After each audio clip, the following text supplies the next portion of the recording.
Puji Tuhan, haleluya. Selamat pagi Bapak Ibu Saudara, salam sejahtera buat kita semua. Puji Tuhan, senang sekali kita dapat berjumpa kembali di pagi hari ini. Setelah sepanjang malam kita boleh menikmati pemeliharaan Tuhan, penyertaan Tuhan dalam peristirahatan kita. Dan kembali pagi ini kita dibangunkan dengan tubuh yang sehat walafiat. Amin. Terpujilah nama Tuhan. Walaupun mungkin ada di antara kita yang sedang menjalani perawatan kesehatan, baik di rumah ataupun di hospital, tetapi yakinlah kasih dan kuasa-Nya yang tidak pernah berubah sedang memulihkan, menyembuhkan saudara. Amin. Dalam nama Tuhan Yesus. Puji Tuhan. Baik Bapak Ibu Saudara, mari kembali pagi hari ini sebelum kita akan melakukan segala aktivitas kita. Kita mau datang kepada Tuhan, sumber kehidupan, pengharapan, dan kekuatan kita, agar kita dimampukan menjalani sisa kehidupan ini tetap dalam perkenanan kepada Tuhan. Puji Tuhan. Bapak Ibu Saudara, masih dalam rangkaian 10 malam penantian kita akan janji Tuhan. Roh Kudus yang diberikan kepada kita, dianugerahkan kepada kita. Renungan firman Tuhan pagi ini, sebuah tema Roh Kudus penasihat ajaib. Firman Tuhan yang kita akan baca di dalam Yohanes 14 ayat 26. Tetapi penghibur, yaitu Roh Kudus yang akan diutus oleh Bapa dalam namaku, dialah yang akan mengajarkan segala sesuatu kepadamu dan akan mengingatkan kamu akan semua yang telah kukatakan kepadamu. Bapak Ibu Saudara, di tengah hiruk pikuk kehidupan kita, seringkali kita merasa sendirian, kebingungan, atau bahkan tersesat. Kita membutuhkan bimbingan, arahan, dan nasihat. Di dunia ini, kita mungkin mencari nasihat dari teman, keluarga, bahkan ahlinya. Namun ada satu penasihat yang jauh melampaui semua itu, Roh Kudus. Bapak Ibu Saudara, kita akan merenungkan tentang Roh Kudus sebagai penasihat ajaib. Yang pertama, ayat yang kita baca dari Yohanes 14 ayat 26, dikatakan dia sebagai penghibur. Dalam bahasa aslinya, kata yang digunakan adalah parakletos. Ini bukan hanya berarti seorang yang menghibur dalam kesedihan, tetapi juga pembela. Seorang yang berdiri di sisi kita, membela kita di hadapan tuduhan. Seorang penolong yang datang untuk membantu kita saat kita lemah dan tak berdaya. Seorang penasihat yang memberikan bimbingan, arahan, dan hikmat. Bayangkan kita sedang menghadapi sebuah kasus hukum yang rumit. Kita pasti ingin memiliki seorang pengacara yang handal, yang mengenal hukum dengan baik, dan yang akan membela kita dengan sepenuh hati. Roh Kudus adalah parakletos kita yang jauh lebih sempurna dari pengacara manapun. Dia selalu ada, selalu siap membela, menolong, dan menasihati kita dalam setiap aspek kehidupan.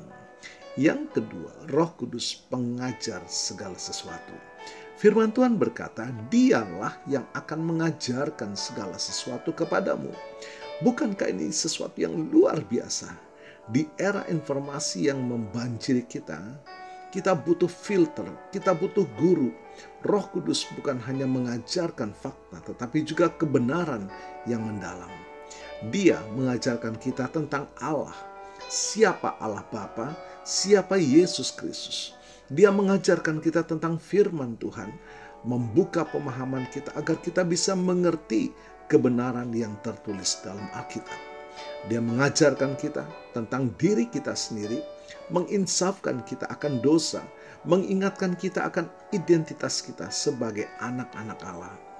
Dia mengajarkan kita cara hidup yang benar, membimbing kita dalam setiap aspek keputusan yang kita ambil, baik besar maupun kecil. Pernahkah Anda membaca Alkitab tetapi merasa sulit memahaminya, atau menghadapi keputusan sulit dan tidak tahu jalan keluarnya?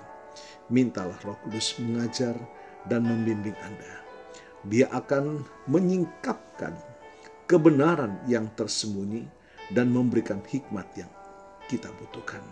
Yang ketiga, Bapak Ibu Saudara, Roh Kudus, pengingat akan perkataan Yesus.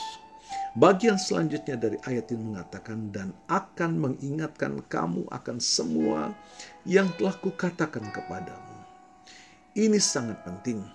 Di tengah godaan, kesibukan, atau bahkan penderitaan, kita seringkali lupa akan janji-janji Tuhan dan ajaran firman Tuhan. Roh Kudus mengingatkan kita bahwa Yesus adalah jalan, kebenaran, dan hidup.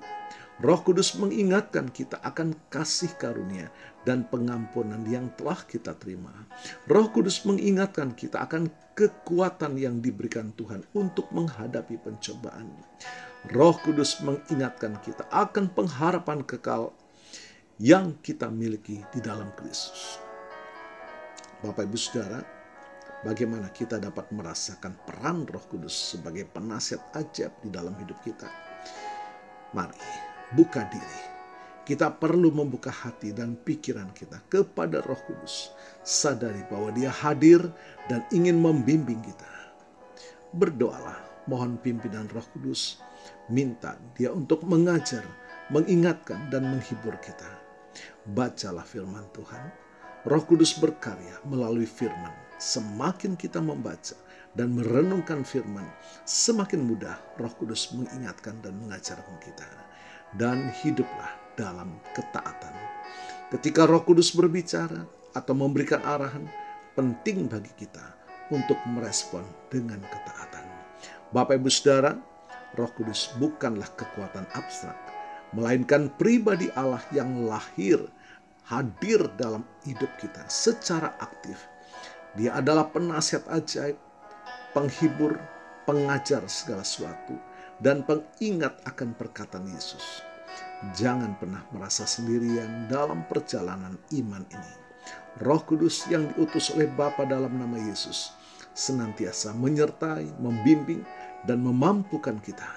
Mari kita hidup dalam kesadaran akan kehadirannya yang luar biasa dan membiarkan Dia menjadi penasihat sejati dalam setiap langkah hidup kita. Puji Tuhan, Tuhan Yesus memberkati.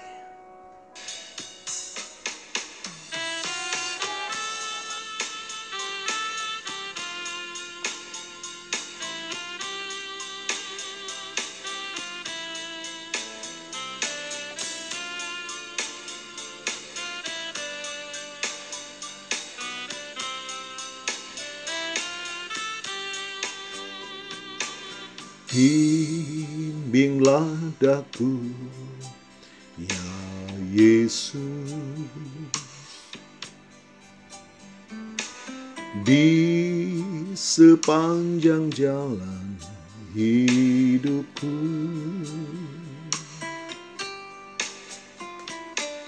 Firman-Mu bagaikan suluh,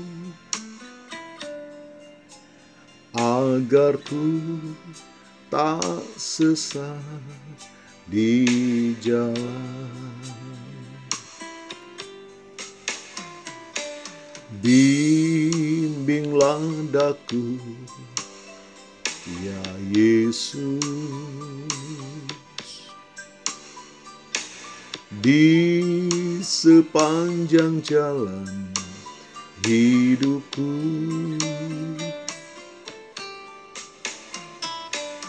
Firman-Mu bagaikan suluh,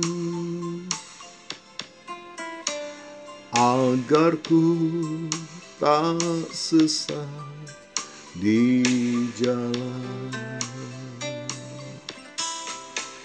Tanpa Yesus di sisiku, tanpa Yesus membimbingku, tanpa Yesus menopangku, ku kan jatuh. Tanpa Yesus di sisiku, tanpa Yesus membimbingku, tanpa Yesus menopangku, ku kan jatuh. Bapa, terima kasih buat firman-Mu pagi hari ini, dan kami percaya kuasa firman-Mu sudah melawat kami dan memberkati kami. Hamba-Mu berdoa bagi Bapak Ibu Saudara yang berulang tahun hari ini, kiranya anugerah, keberkatan, dan kasih karunia Tuhan memberkati saudara, baik dalam kehidupan pribadi maupun dalam kehidupan rumah tangga saudara. Diberkatilah dalam nama Tuhan Yesus. Mari kita mohonkan berkat bagi kita semua. Tuhan memberkatimu dan melindungimu. Tuhan menyinari engkau dengan wajahnya dan memberikan engkau kasih karunia. Tuhan menghadapkan wajahnya kepadamu dan memberikan engkau damai sejahtera. Bapak Ibu Saudara, terimalah berkat Tuhan atas seluruh hidupmu. Terimalah berkat Tuhan atas rumah tanggamu. Terimalah berkat Tuhan atas usaha, dagang, dan pekerjaanmu. Terimalah berkat Tuhan atas pendidikan dan masa depanmu. Dan terimalah berkat Tuhan atas iman, ibadah, dan pelayananmu kepada Tuhan. Diberkatilah engkau berlimpah-limpah, baik jasmani dan rohani, hari ini sepanjang masa, sampai Tuhan Yesus datang kembali, di dalam berkat nama Tuhan Yesus Kristus. Haleluya, haleluya. Amin. Puji Tuhan. Bapak Ibu Saudara, selamat pagi. Selamat beraktivitas. Tuhan Yesus memberkati.